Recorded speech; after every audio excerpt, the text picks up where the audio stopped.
যাবা।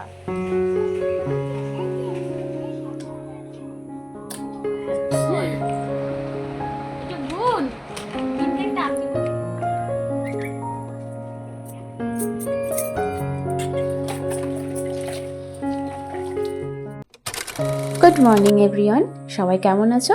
আশা করছি সবাই খুব ভালো আছো, আর আমিও ভালো আছি। এখন বাজে সকাল 7টা। তো দেখে কি মনে হচ্ছে সকাল 7টা বাজে? বাইরেটা এতটা অন্ধকার হয়ে আছে, চোখ খুলে দেখছি, আর এত ঠান্ডা হাওয়া, আর ঝমঝম করে বৃষ্টি পড়ছে। আর এই হঠাৎ করে ঠান্ডা গরমের জন্য কিন্তু ছোট বড় সবারই শরীর খারাপ হচ্ছে।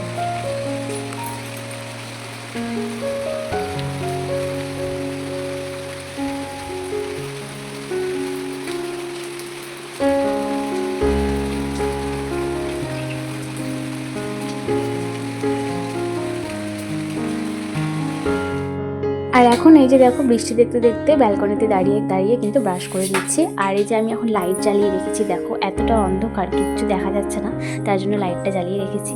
তো প্রতিদিনের মতন কিন্তু ফ্রেশ ট্রেশ হয়ে বাসি কাপড় চেঞ্জ করে চলে আসলাম রান্নাঘরে। যা থাকে সকালে উঠে রান্নাঘরে এসে আগে চা বানানো। তো এখন কিন্তু সবার জন্য চা বানিয়ে নিচ্ছি। আর এই ঠান্ডা ঠান্ডা ওয়েদারে কিন্তু সবার শরীর খারাপ হয়ে গেছে, সবারই সর্দি কাশি হাঁচি গলা ব্যথা, মানে সব কিছু লেগেই আছে। তার জন্য আজকে একটু বেশি করে আদা দিয়ে গোলমরিচ দিয়ে কিন্তু লিকার চা বানিয়ে নিচ্ছে, সেটা কিন্তু আজকে আমিও খাবো। আর এই লিকার চা কিন্তু সর্দি কাশি হাঁচির ক্ষেত্রে খুব ভালো কাজ করে। এই বেশি করে আদা গোলমরিচ দিয়ে চা করলে কিন্তু গরম গরম খেলে কিন্তু গলাটা অনেকটা রিলিফ পায়। তো এখন কিন্তু চাল ধুয়ে নিচ্ছি, ওইদিকে ভাতের জন্য জল গরম হয়ে গেছে, তো চালটাকে ধুয়ে আমি এখন ছেড়ে দেবো। বাইরে বৃষ্টি হচ্ছে না, কি করবা? ছাতা? ওইদিকে যাওয়া যাবে না? হ্যাঁ খুলু? কি করবো? কি করবো এটা? এটা খুলে দেবো? নাও, হ্যাঁ নাও। কি আমাকে যেতে হবে? বাবা বাইরে বৃষ্টি দেখো, কত বৃষ্টি হচ্ছে। এখানে গেলেই তো স্লিপ করে পড়ে যাবো। পড়ে যাবো না? পড়ে যাবো না ওখানে গেলে? তুমি নাও, ছাতা নাও, নাও। চলো তুমি যাও, আমি যাবো না, তুমি যাও। যাও, পড়ে যাবা কিন্তু, ধাপিস করে পড়ে যাবা। কি অত্যাচার, এই বৃষ্টির মধ্যে বাইরে যাওয়া যায়? হ্যাঁ তুমি এখানেই ছাতা নিয়ে খেলো। হ্যাঁ কই রে টুকি, টুকি। এই গুলগুলের ছাতার আবার কান আছে নাকি? কান আছে? কি সুন্দর, কি সুন্দর। হ্যাঁ ঘুরু ঘুরু হয়েছে। চলো এবার উপরে যাই। হয়েছে তো? হয়নি? হয়েছে, চলো। ভাত বসিয়ে দিয়ে কিন্তু আমি গুনগুনকে নিয়ে চলে গিয়েছিলাম নিচে। তো নিচে যাওয়ার জন্য প্রচণ্ড বায়না করেছিল, যেহেতু দেখছে বৃষ্টি পড়ছে, আর বৃষ্টি পড়তে দেখেছে ওকে আর নিচে না গিয়ে থাকে। বৃষ্টি ওর ভীষণ প্রিয়, বৃষ্টি দেখতেও ভীষণ ভালোবাসে, বৃষ্টিতে ভিজতেও ও খুব ভালোবাসে। এর আগের ব্লগেও তোমরা দেখেছো, বৃষ্টি পড়লে মানে ওকে নিয়ে একটু বৃষ্টির মধ্যে আমাকে বেরোতেই হবে। তো যাই হোক, এখন রান্না বান্না করছি। এখানে করছে হচ্ছে মাছের মাথা দিয়ে চাল কুমড়ো। আর দেখো এখনও কিন্তু বৃষ্টি পড়ছে, এখন ওই 9টার মতো কিন্তু বাজে। আর এখানে মা দেখো ওল দিয়ে মাছের ঝোল করে নিয়েছে।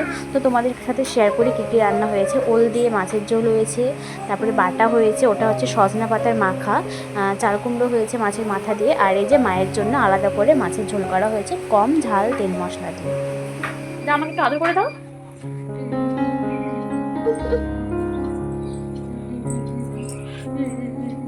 চাল করে দাও, বলি শোনা, একটু আপি দিয়ে দাও, দিয়ে দাও।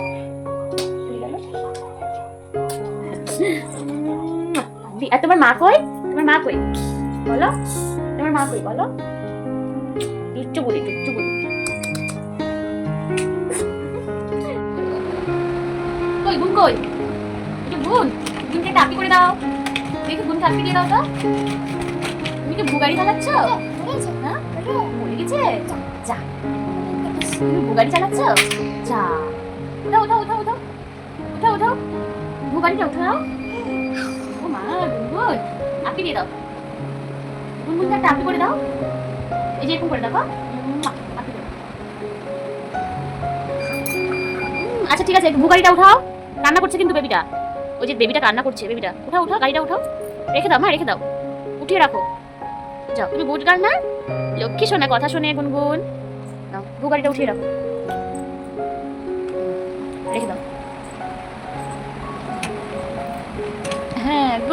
গাই,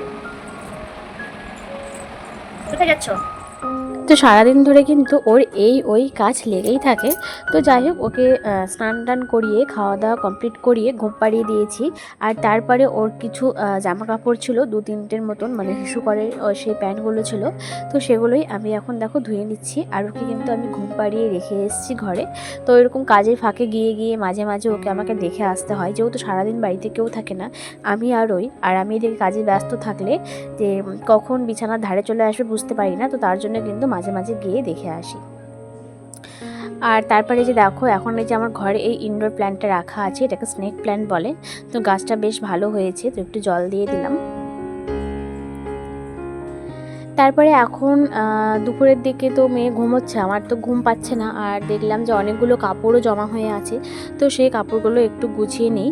তো এই আলনাটাতে মানে সবসময় পরার, বাড়িতেই মানে ওর পাপার আমার সবসময় পরার জামা কাপড়গুলোই রাখা হয়। আর তার জন্য কিন্তু প্রচুর অগোছালোও হয়, যেহেতু সবসময় হাত পড়ে এই আলনাটাতে, এই কাপড় সেই কাপড় বের করে ওর বাবা, তার জন্য প্রচণ্ড অগোছালো হয়। তো সেই কাপড়গুলোই এখন আমি গুছিয়ে নিচ্ছি। তাহলে আজকের ব্লগটা এখানেই শেষ করবো। তোমাদের কেমন লাগলো অবশ্যই কমেন্ট করে জানাবে। সেই কমেন্টের মাধ্যমে চলে যাব তোমাদের পরিবারে, তোমাদের পাশে থাকার জন্য। আর তোমাদের একটা কমেন্ট কিন্তু আমাকে পরবর্তী ভিডিও বানানোর জন্য উৎসাহিত করে। তাহলে আজকের মতন টাটা, দেখা হবে আবার নেক্সট ব্লগে।